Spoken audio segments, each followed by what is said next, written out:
જય શ્રી કૃષ્ણ. દેવ પ્રબોધની એટલે પ્રભુને આપણે જે 4.5 મહિના ચતુર્માસમાં જે પોઢ્યા હતા દેવતાઓ, એને જગાડવાનો ક્રમ એટલે દેવ પ્રબોધનીનો ઉત્સવ. આના ઉત્સવની વિલક્ષણતા શ્રી ગુરુદેવની કૃપાથી આપણે આજે જોઈએ. સર્વપ્રથમ આવી રીતે આપણે આ મંડપ જે છે, જે આપણે ચિત્રતા પણ જોયો ને આવી રીતે પ્રિન્ટેડ પણ છે, એ જોઈએ. અને ચારે બાજુ આવી રીતે આપણે શેરડી છે તે બાંધી એની તૈયારી કરી. આવી રીતે જારીજી પર પધરાવાનું વસ્ત્ર જે છે, આશીર્દાન જેને કહીએ, એ પંચામૃત તિલક છે.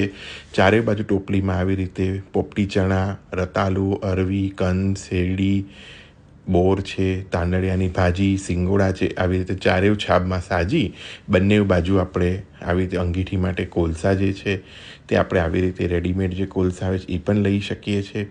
અને આવી રીતે બંને બાજુ ઘઉંની ઢગલી ઉપર આપણાથી 4 દીવા દીપદાનના સ્વરૂપના બંને બાજુ પધરાવીને રેડી રાખીએ.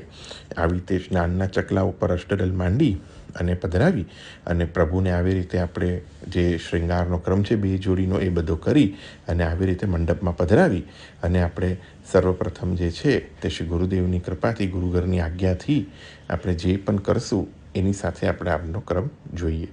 તો સર્વપ્રથમ પ્રભુને પધરાવી 3 વાર ઉત્તિષ્ઠ ગોવિંદ ઉત્તિષ્ઠ ગોવિંદ આ શ્લોક છે, આવી રીતે 3 વાર પ્રભુને આપણે આવી રીતે જગાડવાના છે. એટલે હલકાશાથી કે પ્રભુ ખેલી ન જાય કે જરાય શ્રમ ન પડે એવી રીતે આપણે ગાદીજીને પધરાવાના છે. પંચામૃતનું સ્વરૂપ જો બિરાજતું હોય ગિરિરાજજી, શાલિગ્રામજી કે છોટે બાલકૃષ્ણલાલજી તો એ નહીં તો વેણુજીને પધરાવી તિલક અક્ષક કરી 2 બીડા ધરવાના છે. 2 બીડા ધરી તુલસીજીનું તુલસીદલનું બ્રહ્મસબનનો મંત્ર મૂળ સ્વરૂપમાં આવડે તો એ પધરાવી અને આપણે તુલસી દલ ચરણારવિંદમાં પંચામૃતના સ્વરૂપને પધરાવી બધા જ પાત્રમાં આપણે તુલસીજી પધરાવાના છે.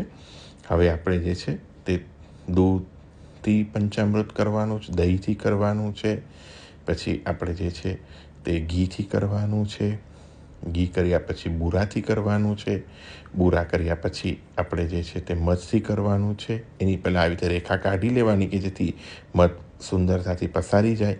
આ 5 પંચામૃત થયા બાદ પુનઃ થોડું દૂધથી પાછું પંચામૃત કરી અને હવે આપણે જે છે તે સુંદર શીતલ જલથી કરી અને પછી અંગવસ્ત્ર પહેલાં આપણે આવી રીતે ચંદનથી અભ્યંગ કરાવી પંચામૃતનું સ્વરૂપે વેણુજીને આવી રીતે અંગવસ્ત્ર કરાવી અને પાછા પુનઃ પ્રભુની પાસે પધરાવી દેવાના છે.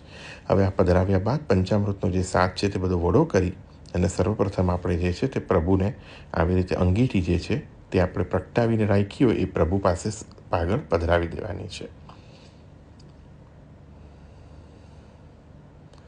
અંગીઠી પધરાવ્યા બાદ હવે જે પ્રથમ વારી આવશે આપણે આની કે જે આપણે ફરગુલ ઇત્યાદિ જે ધરી રાખ્યું હતું તે યથાવત જ બિરાજશે.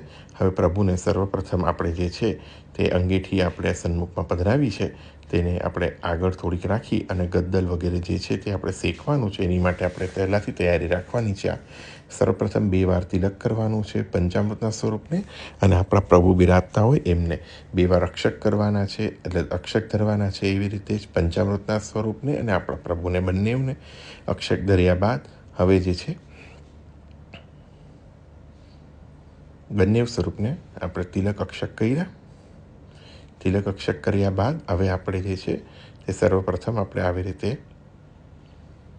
ફૂલના માલાજી જે છે તે ધરવાના છે. ફૂલના માલાજી આપણે ધર્યા બાદ આવી રીતે ગદ્દલ જે છે તે આખી ખોલી દેવાની છે અને આવી રીતે ગદ્દલ જે છે તેને અંગીઠી પર હલકીસી શેકી અને આપણે આવી રીતે પ્રભુને પાછળથી પીઠિકા ઉપરથી ગોળ તકીઓ નહીં પધરાવીને આપણે આવી રીતે બંને ભૂજાઓ આગળ આવી જાય એવી રીતે પધરાવી અને આપશ્રીના પીઠક ઉપર આવી રીતે આપણે પધરાવી દેવાના છે. આવી રીતે આપણે પ્રભુને ગદ્દલ ધરવાનો ક્રમ જોયો. આ મંડપ પૂરતો છે એવી રીતે ગદ્દલ ધર્યાના તરત જ આશીર્દાનનું વસ્ત્ર જારીજી પર રાખવાનું છે. ચારેવ જે આપણે જોઈ હતી આગળ તેને આપણે ખોલીને પ્રભુ પાસે પધરાવવાની છે. આની સાથે આજે ઉત્સવ ભોગ આવશે. ઉત્સવ ભોગમાં માખણ, મિશ્રી, 2 પ્રકારના દહીં, પછી આપણે આ ગટ્ટા જે છે આ બધી જ સામગ્રી આવશે.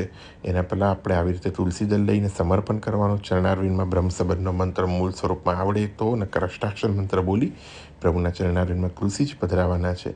આવી રીતે આપણે આ બધો જ ક્રમ થયા બાદ ઉત્સવ ભોગ ધરવાનો છે. ઉત્સવ ભોગનો સમય થાય ભોગ સરાવીએ. પછી આપણે જે છે તે પ્રભુને 3 કે 5 પરિક્રમાનો અવકાશ હોય તો એ કરીએ, નકર ત્યાં ને ત્યાં જ ઊભા જ આપણે પરિક્રમા કરીએ એ સ્વરૂપે કરી આરતી જો સંભવ હોય તો પહેલાં આરતી કરી પછી પરિક્રમા કરી અને પછી પ્રભુને મંડપમાંથી પધરાવી લેવાના છે. અને પછી યથાવત જેવી રીતે સવારનો ક્રમ હોય તો શૃંગાર પછી મંડપનો બધો જ ક્રમ લઈ અને પછી રાજભોગો રગાવવાનો, પછી નિત્યક્રમ. અને જો સાંજનો મંડપ હોય તો ઉત્થાપન ભોગનો મેવો ધરાવી ભોગ સર્યા પછી મંડપનો બધો જ ક્રમ, પછી પ્રભુને જો તમે પોઢાડી દેતા હો તો શૃંગાર વડા કરીને શયન ભોગ ધરવાનો અને પછી તમે પોઢાડી શકો છો. ને નહીં તો તમે ચાલુ ક્રમ કરીને જાગરણનો એ ક્રમ કરી શકો છો. બંને રીતે જેમ તમને ગુરુદેવ આજ્ઞા આપે એવી રીતે જરૂરતાથી પ્રેમપૂર્વક આનંદપૂર્વક પરિવાર સહિત સેવા જરૂરથી કરજો. તો આજે આપણે આવી રીતે મંડપનો ક્રમ જે જોયો, આમાં ઉત્સવ ભોગની વિશેષ સામગ્રીમાં ગન્નાનો રસ છે, પછી બધા જ પ્રકારના ગટ્ટા એટલે કંદ, રતાળો, અરવી આ બધા તળેલા જે એને ગટ્ટા કહીએ એ સામગ્રી છે. દૂધ ગરમ સખડી જે આપણાથી સુંદર થાય એ, અને ખૂબ આનંદપૂર્વક આ ઉત્સવ કરશું. જય શ્રી